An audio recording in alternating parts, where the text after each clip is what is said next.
So, the theory of accumulation and distribution suggests that the market moves in a few different phases. We spoke about the idea of uptrends, downtrends, and consolidation. And what accumulation and distribution really does is put that into perspective and actually show you the reasoning why. So, when we're in a downtrend, we know that the market is selling off. That means there's a lot of selling pressure in the market and a lot of people pushing the market to the downside. When we're in an uptrend, we can see the opposite. We can see the market building strength. We see people pushing value behind a currency.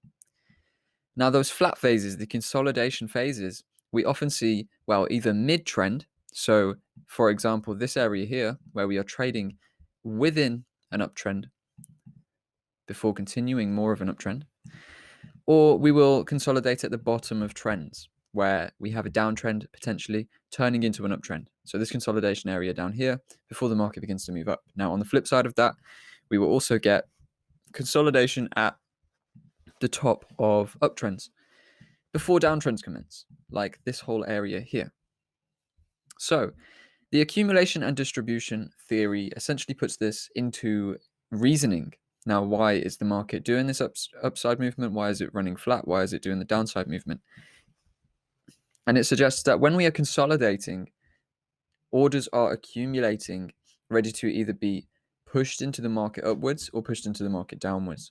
Now, this theory forms some new phases. We have accumulation, distribution, markdown, and markup. Now, this takes from the Wyckoff theory, a trading theory put together by a trader long ago, I think late 1800s, a stock market operator. But this theory, because it's based on psychology and real market psychology, resonates through all of the markets, and it resonates through all of the markets still to this day. So it's a very cool thing to look at, a very interesting thing to see. Now, personally, I do not know the full ins and outs of the Wyckoff theory. I do not trade the Wyckoff theory as my strategy. However, I do know that there are a few schematics that you can use for really good results. And the overall idea of it is also very important because it allows us to read behind why the market is doing what it's doing. So, what is accumulation? What is distribution? And then what are the other phases? Well, accumulation is when a market begins to run flat at the bottom of a downside movement or mid into an upside movement. And what accumulation is, for example, this boxed area here, is where orders are piling up, right? Buy orders are being activated. And that is why this downside movement has come to an end. So let's actually just talk through it. So what we have here is what we call a phase of markdown, which is essentially a downtrend in the market. You don't need to know the fancy terminology. It's just downside movement. And what we know from that is that sellers are here in the market, pushing the market down. So when the market begins to run flat down here in the lows, this shows us that the sellers that were pushing the market down here have exited the market. They are taking profits on their short positions, and that actually puts the market into this sideways phase. Okay, so all of these sell orders are now getting pushed off. The selling pressure is weakening, and this actually, while they sell off into the market, we have buyers taking up the orders on the other side. So it's essentially an area where the market takes a breather, right? We've got sellers entering up here. They push the market down. They re-enter. More sellers enter, push the market down even further. And then when we hit this phase down here, this is where all of these guys are taking their profits. All of these market participants are locking in profits on their movements, and buyers are seeing potential to take this market higher. So therefore, after the profit taking, orders are accumulating. Does that make sense? So orders are accumulating down here in these lows, and when the market manages to push through the top, we are going to see these accumulated orders pushed and distributed into the market to take the market higher. So that's essentially the theory of accumulation, and it really just puts into perspective why the market is doing what it's doing, rather than just seeing, okay, the market went down, the market went sideways, the market went up. All this is useful for is really seeing what's actually happening. Okay, we have selling pressure. We've got a lot of sellers in the market. They're exiting the market now. They're losing control. We have buyers actually pushing in enough strength to take the market higher. And then that's what we see happen. And then likewise, when we hit the tops up here and we see the market then begin to slow down, this is the buyers taking the profits on their movements and sellers seeing profit potential or entry potential from the previous points. So this here is where orders are then redistributed, pushed down into the market, and we see the market go lower. So this happens a lot. We can essentially see accumulation and distribution taking place on all different time frames, on all different currency pairs and assets. And yet, while it's not exactly going to be, except for the schematics I'm going to talk about soon, while it's not exactly going to be a specific trading opportunity, it's going to give you the reasoning behind the market and give you a lot more confidence and clarity in what you're actually trading and what's actually going on behind each of these individual movements. So the two different, accumulation and distribution, they both refer to different things. So accumulation is where buy orders are accumulating. So these are the areas we are going to see of consolidation before upside movements, generally at the bottom of downtrends. However, we do often get reaccumulation, which happens within the trend. Now, this is going to be more like this here, where we have accumulation, markup, reaccumulation in this whole point here before the market then goes higher again. Okay, so we will get accumulation within an uptrend as well as at the bottom of a downtrend. Distribution, on the other hand, is an area like this one where we are essentially seeing the market go up, stall out, run flat. Now, this is where the orders, the selling orders, are being distributed back into the market, right? The profit taking is being distributed back into the market. Sell orders are now piling up because these buyers are selling off and other sellers are adding, short sellers are adding their orders into the market. And then when that distribution schematic is complete, we see the market push beneath, and then we can see the weakness is really coming into the market here. And this is where we are really going to then set off into this phase of markdown. So I really think that this theory of accumulation and distribution is very, very useful because it allows us to see why things are happening. And I think that's very important now. Too many people will trade simply just, seeing candles, seeing sticks, seeing upside, consolidation, downside, which is all well and good, but you don't really have the confidence and the clarity to understand why the market's doing what it's doing, unless you understand, just that, why it's doing what it's doing. So that is the theory of accumulation and distribution. Now, what we're going to talk about now is how you can trade some of this accumulation and distribution. And to do that, we have two types of schematics. I'm going to dig into each of them and show you exactly how they work. So we are here on the GBP JPY 20-minute chart, and I'm going to show you first of all, example of a distribution schematic and how accumulation and distribution actually becomes physically tradable in the market. So what we can see, an uptrending market here begins to run flat. Now this comes back to that market momentum thing. You can see that, we have these sharp upside moves, but what is actually happening now is all of these candles, we're seeing these rejections, we're seeing the market begin to run flat. So this is the starting point of a distribution schematic, sorry. So let's just let the market play for a little bit, do its thing.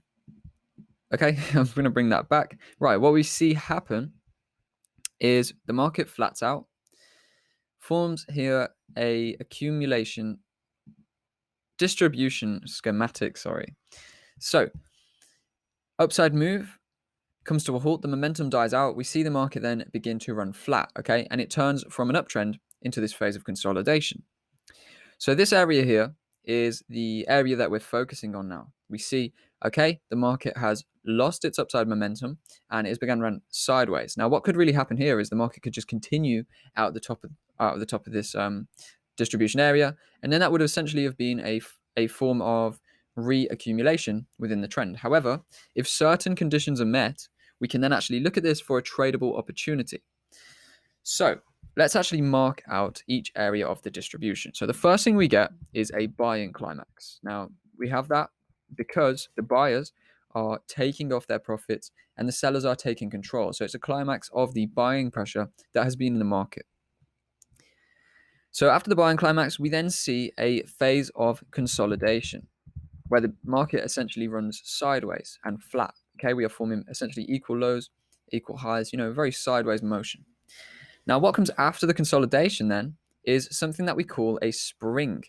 So a spring is a point in the market where the schematic is actually taken out to the opposite side of which way we want it to go. So for example, in a distribution schematic where we are looking for the market to fall, we're going to get one final spring, one final push to the upside, taking out the highs of the consolidation range.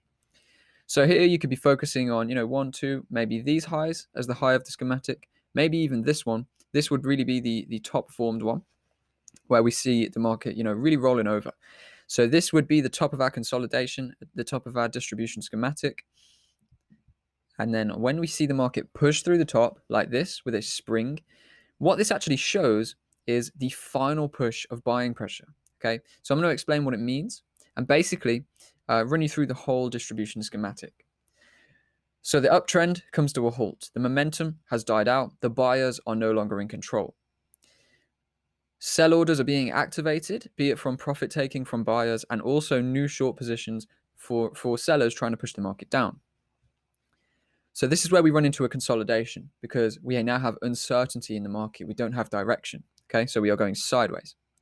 Now, what this spring is, this final push through the top, is the final push of buying pressure from the buyers, attempting to go higher. And why this is so important is because obviously, as you see, the spring is then pushed down. Okay, so it is a temporary push through the top. Now, what this tells us is that while the buyers tried, they did not have the strength to push the market higher, sorry. The sellers actually took control and pushed it lower. So we have there the point which really shows us the buyers losing control to the sellers. Okay, so market runs flat, tries to go higher, is pushed all the way back down, showing that the strength of the sellers is now stronger than the strength of the buyers. So the next phase of a distribution schematic that we want to see is the low of the range taken out, which is going to be called a sign of weakness. Okay, a sign of weakness. Now that's because we can see after the market attempted to go higher, it was pushed back down. So there's a lot of weakness in this market and looks like the price is ready to fall. So the sign of weakness is also very important. Without a spring or a sign of weakness, we do not have a distribution schematic. So we see the spring, the buyer's final attempt to push higher. We see then that gets pushed all the way back down. And we actually see that the sellers then take control because they manage to push the market beneath the actual phase of distribution. So focusing on the market then, we will see the market begin to push down. So this is your real sign of weakness here, where we see the market push out of that range clearly. And then what we can look for is a retracement back into this zone where our real selling point is going to form. Okay, and then after that retest, we are going to push down into the phase of markdown to continue this downside movement. So there we have that retest that we got just there, the real selling point. Okay, now there's two opportunities. You could have gone with this quick one, this instant, break retest scenario would have provided one entry. Another entry was then provided if you had missed that one, where we saw the market tumble, really showing the strength and taking this back to the market structure, showing that the market is ready to go down because why? We have taken out this previous low. So this one here really showing a sign of weakness in the market, this whole area. And then we retrace, tap into the zone of the distribution, and then bam, down we go. So that is a distribution schematic. Okay, I'll run through it one final time.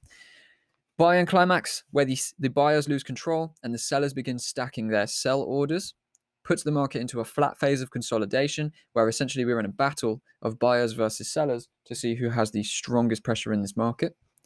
The spring then is the final push by the buyers to try and take this price out of the top of the range, followed then by a sign of weakness, where it shows the sellers have got much more strength in pushing the market down. So the sign of weakness closes us beneath the distribution schematic. And then what we have then is a retest into the zone to form the real selling point. And this is where we want to sell. If we sell here, we could very well spring back into the range, right? We need to see that retest and push back down. So here would be a great example where we break the zone, tap back in, and then begin pushing down. And then, of course, as mentioned, that secondary opportunity right there where we wick back in here around this point would be another great opportunity to sell. So that is a distribution schematic in action, and that is how you can actually trade them, okay? Now, we know the theory of accumulation and distribution and why it happens, but when it comes to tradable opportunities, this is really what you're going to want to look for. The real examples that work with the consolidation, the spring, and the sign of weakness, and these are the ones that you're going to be able to trade. So there we go. That is distribution. Now I'm going to go and find an accumulation schematic with very, very nice layout. And I'll show you that one as well. It's essentially going to be this on the flip side, but it's of course great to see an example. So here we have a nice example of an accumulation schematic. So the flip side of the distribution that we just spoke about. This is a reaccumulation, which is taking place within an uptrend. We can see that we have, of course, an upside move, and then this retracement here, this pullback here, provides us with the reaccumulation ready for the market to continue higher. So I'll run through this one as well. I'll show you the ins and outs of an accumulation schematic and how you can actually trade them in the market for yourself. Right, so much like the distribution schematic, we have essentially the same exact things, however, on the opposite side. So in this instance, rather than having a buying climax, we have a selling climax, okay? And that is where the sellers are taking their profits on this movement and the buyers are actually seeing potential to re-enter. In this instance, because we are in line with an uptrend, it makes sense that, right, we've made a higher low, so we can actually look to enter here. So this is why this is an important area in the market. So we see the selling climax from this movement, and that pushes the market then into a phase of consolidation once again. And that is because we, of course, have got sellers leaving the market, buyers entering the market, puts us into that battle phase again. Okay, who's stronger right now? No one. We are fighting back and forth. So the next part of the schematic is that all-important spring, and that is this region here where the market pushes beneath the actual range of the consolidation. Now, what does this spring show? It shows the final attempt from the sellers to push the market lower, and that is then followed by a quick push to the upside, which shows the buyers taking control. That gives us a sign of strength. This area here, where we actually traded beneath the range and then pushed all the way back up nice and quickly over the top of the range. So what do we get then? We get a push up, a retracement, tapping into the zone, which forms our real buying point. So from there, we want to look to actually buy this market higher. For example, let's say we got in off this retest here. We could actually then look to take this market into new highs, okay? So that is an accumulation schematic, which is essentially the flip side of a distribution, and provides us with an opportunity to actually buy into a market, okay? Nice and simple. Can be difficult to read when you first see them. Now, some are going to be much, much neater than others. In a minute, we will just roll through the markets and I'll show you some examples of accumulation and distribution. Now, some are not going to be as obvious as other ones. They're not always going to be this textbook, but when they are, they provide a buying or selling opportunity.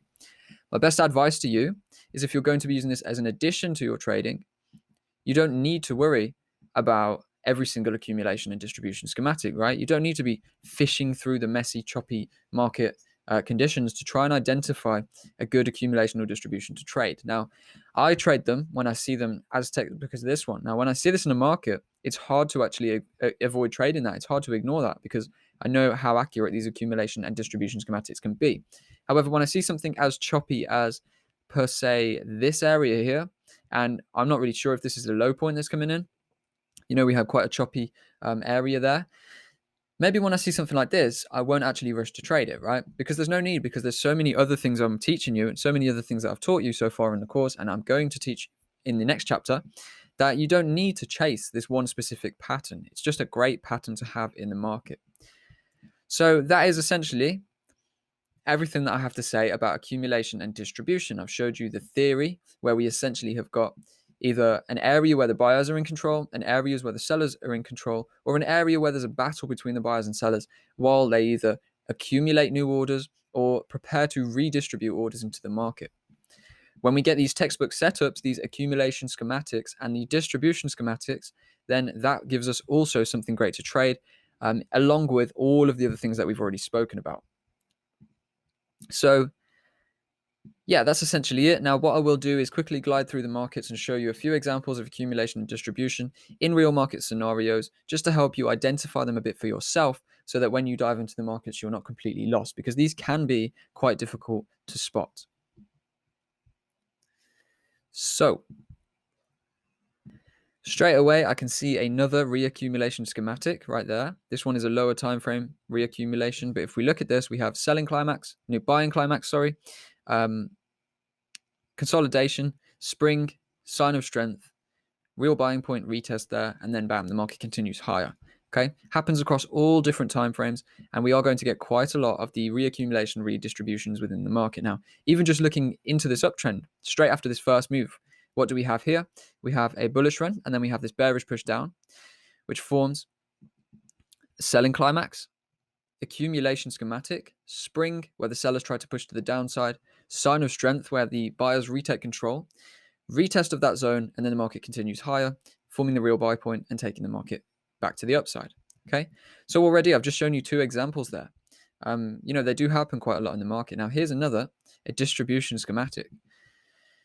Buy-in climax, consolidation, spring there where the buyers try to take control, sign of weakness where we actually push under the range, retest, real selling point, and then the market pushes down just for one leg of movement in this particular instance. So many examples where this happens. And it's a really, really good schematic to understand, really good schematic to actually be able to see and read in the market, because it's going to provide you with some good trading opportunities. Now, we've got a good example here, which I'm going to show you now, which is scaled out a bit more. And this one isn't as clean as the ones we've spoken about, but it is still an accumulation schematic. So what have we got here then? We have this area where the market comes out of this selling, we come out of this selling area. Okay, we form the selling climax. The market begins running flat. This one is slowly staggering down. But what we can actually do is just keep an eye on this to see if the market's going to show a sign of strength and take out the high of the range. Now, in this instance, we see, okay, consolidation. Yeah, we are slowly pushing down, but there's no clear sign of strength in the market yet, so we're not ready to buy. Now, when we see this spring area form, showing the sellers trying to take control, and then they're taken out by these buyers, when we see that closure above the range, you see that closure there over these 1, 2, 3 equal high areas. Now this one is wicks, rejections. We're going to get into that later, but this one is a nice closure where the candles close above. This shows us that the strength is in the market to actually close higher than it has previously 1, 2, 3, 4 times. So when we see that sign of strength there, we can actually look to this as the real buying point, or even if we want to play it a little bit safer, wait for that next retest as the real buying point, okay, which would put this whole area as the sign of strength. And then we can buy into the market from there, and bam, off it goes on its merry way. So that is a great example of a scaled out and slightly uglier accumulation schematic, but it follows that same theory, okay, where we see the sellers leaving the market, the market enter a battle between the buyers and the sellers, the buyers take control, the retest then takes place, and that provides us with a great place to actually buy into this market. So hopefully this video has set you up with a nice, clear understanding of accumulation and distribution schematics. A very, very useful tool in the market. Final one that I'll talk about is just going to be this distribution here. Now, you can learn to read these quite well, and you will do. Just put in some homework, put in some time. You're essentially looking for consolidation, spring, sign of weakness, or on the other side of it, for example here, consolidation, spring, sign of strength. Okay, so this example, this distribution example here, let's just talk through it just to really get this in your mind. We have bullish movement. Buying climax takes place. The buyers are leaving the market. The market then enters a phase of consolidation as new sellers enter, and the sell orders from these buyers releasing their positions builds up in the market. So the battle begins, and then we get the spring where the buyers try to take control of the market one final time. And that is where we get this bullish spring. Now, this spring is then followed by a big push down and a push that takes us beneath the boundaries of the consolidation with a closure. That is going to be our sign of weakness, where we can see the market is now getting weak.